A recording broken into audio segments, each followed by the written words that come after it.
നിർബന്ധിതമായി ജോലിയെടുപ്പിക്കൽ UN ചട്ടങ്ങൾക്ക് മാത്രമല്ല മാനവികതയ്ക്ക് തന്നെ വിരുദ്ധമാണെന്ന നിലപാടാണ് ജനീവ സമ്മേളനത്തിൽ ഗൾഫ് രാജ്യങ്ങൾ സ്വീകരിച്ചത്.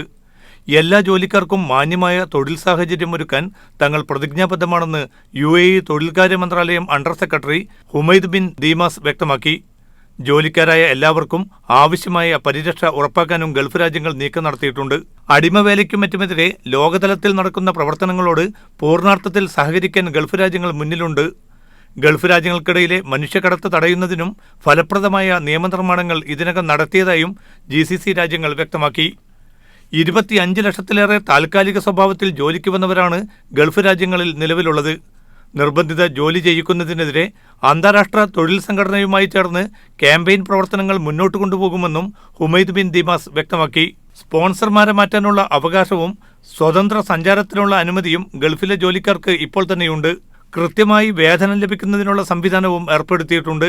ഇന്ത്യ ഉൾപ്പെടെ ഏഷ്യൻ രാജ്യങ്ങളുമായി രൂപപ്പെടുത്തിയ വിവിധ കരാറുകൾ അതാതിടങ്ങളിൽ നിന്നുള്ളവർക്ക് കൂടുതൽ പരിരക്ഷ ഉറപ്പാക്കുന്നതായും ഗൾഫ് രാജ്യങ്ങൾ ജനീവ സമ്മേളനത്തിൽ വ്യക്തമാക്കുകയുണ്ടായി. Media 1 Dubai.